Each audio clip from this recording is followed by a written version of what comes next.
ఆంధ్రప్రదేశ్ రాజధాని అమరావతిలో రెండో విడత భూ సమీకరణకు ఏపీ కేబినెట్ ఆమోదం తెలిపింది. 44,000 ఎకరాల ల్యాండ్ పూలింగ్కు ఆమోదం తెలిపింది మంత్రివర్గం. భూ సమీకరణకు నిర్ణీత సమయం విధించేందుకు చర్చ జరిగింది. అలాగే స్వర్ణాంధ్ర P4 పై త్వరలో కమిటీలు ఏర్పాటు చేయబోతున్నారు. ఇన్ఛార్జ్ మంత్రులు చైర్మన్గా జిల్లాలోనూ ఎమ్మెల్యేలు చైర్మన్గా నియోజకవర్గాల్లో P4 పై కమిటీలు ఉండబోతున్నాయి. ఈ నెలాఖరులోగా కమిటీల ఏర్పాటుకు సీఎం ఆదేశాలిచ్చారు. బనకచెర్ల ప్రాజెక్టుపై ఎవరూ బహిరంగంగా మాట్లాడొద్దని మంత్రులకు సూచించారు ముఖ్యమంత్రి. ఎస్ఐపిబి సమావేశంలో తీసుకున్న నిర్ణయాలకు ఆమోదం తెలిపారు. డిఆర్సీ మీటింగ్లను నియోజకవర్గ ప్లానింగ్ మీటింగ్స్ నిర్వహించాలని కూడా సమావేశంలో నిర్ణయం తీసుకున్నారు.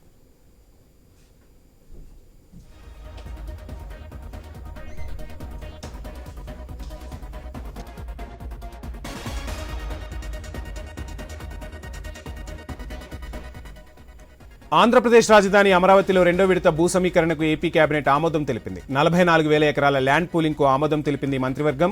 భూ సమీకరణకు నిర్ణీత సమయం విధించేందుకు చర్చ జరిగింది. అలాగే స్వర్ణాంధ్ర P4 పై త్వరలో కమిటీలు ఏర్పాటు చేయబోతున్నారు.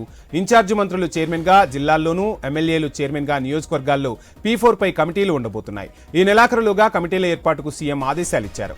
బనకచెర్ల ప్రాజెక్టుపై ఎవరూ బహిరంగంగా మాట్లాడొద్దని మంత్రులకు సూచించారు సీఎం. ఎస్ఐపిబి సమావేశంలో తీసుకున్న నిర్ణయాలకు ఆమోదం తెలిపారు.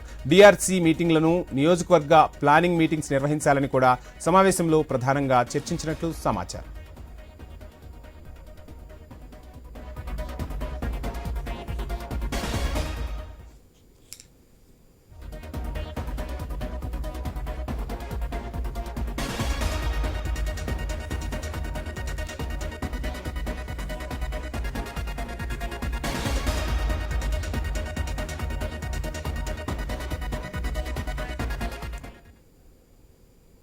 రైట్, ఇక ఏపీ కేబినెట్ సమావేశంలో భూ సమీకరణకు సంబంధించి కీలక నిర్ణయం తీసుకున్నట్టుగా తెలుస్తుంది. ఇదే అంశానికి సంబంధించి ఫుల్ డీటెయిల్స్ అందించేందుకు మా ప్రతినిధి కాంతి లైవ్ లో జాయిన్ అవుతున్నారు. కాంతి, చూస్తున్న మొత్తంగా అమరావతిలో కూటమి సర్కార్ రెండోసారి అధికారం చేపట్టిన తర్వాత శరవేగంగా పనులైతే ప్రారంభమవుతున్నాయి. ఇక రెండో విడత భూ సమీకరణకు కూడా కేబినెట్ ఆమోదం తెలిపినట్టుగా తెలుస్తుంది.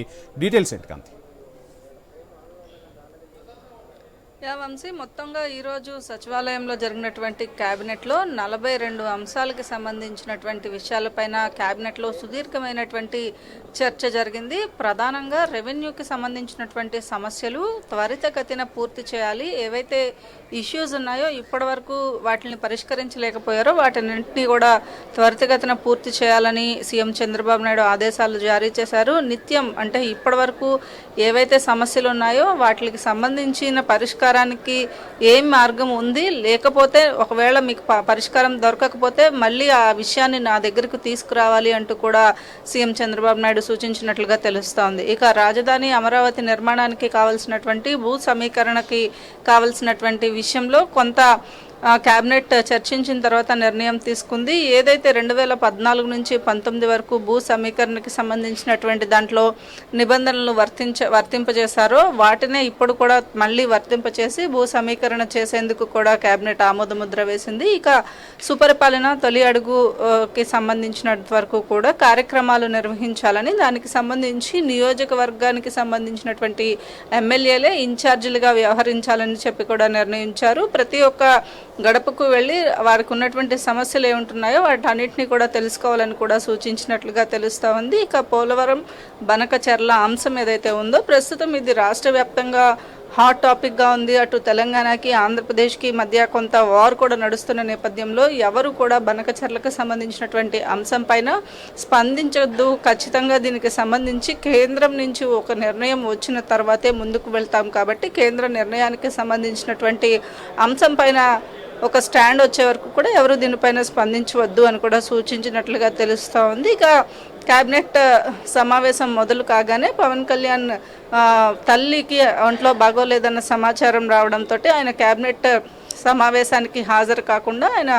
వెనక్కి తిరిగి క్యాబినెట్ తెలిపి ఆయన బయటకు వచ్చిన పరిస్థితి ఉంది. ఇక ఈరోజు జరిగినటువంటి క్యాబినెట్ సమావేశంలో దాదాపుగా కొన్ని పరిశ్రమలకి సంబంధించి ఏవైతే ఎస్ఐపిబి సమావేశంలో తీసుకున్నటువంటి నిర్ణయాలు ఉన్నాయో వాటిలన్నిటికీ కూడా క్యాబినెట్ ఆమోదముద్ర వేసింది. మొత్తంగా 42 ఎజెండాలతోటి జరిగినటువంటి క్యాబినెట్ సమావేశంలో కొన్ని కీలకమైనటువంటి కీ డెసిషన్స్ని తీసుకుందని చెప్పుకోవాలి వంశీ. కాంతి, చూస్తున్నాం మొత్తంగా P4 పై కూటమి సర్కార్ ప్రధానంగా దృష్టి సారించినట్టు తెలుస్తుంది. P4 అమలు చేసే దిశగా కూడా అడుగులు వేస్తున్నట్టుగా తెలుస్తుంది. P4 కి సంబంధించి కూడా ఈరోజు కేబినెట్ భేటీలో చర్చ జరిగినట్టుగా తెలుస్తుంది. అప్డేట్స్ ఏంటి?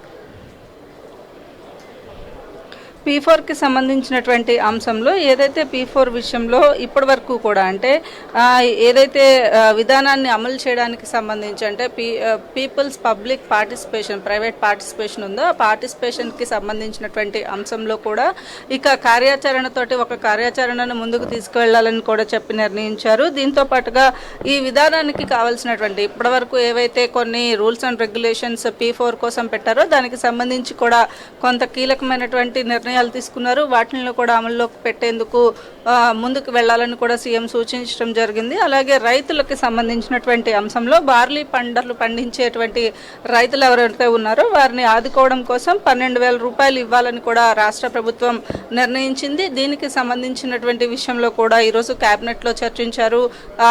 బార్లీ పంటకి సంబంధించినటువంటి విషయంలో కూడా రైతుకి 12,000 రూపాయలు ఇచ్చేందుకు కూడా కేబినెట్ ఆమోద ముద్ర వేసింది. Vamsi, thank you Kanthi.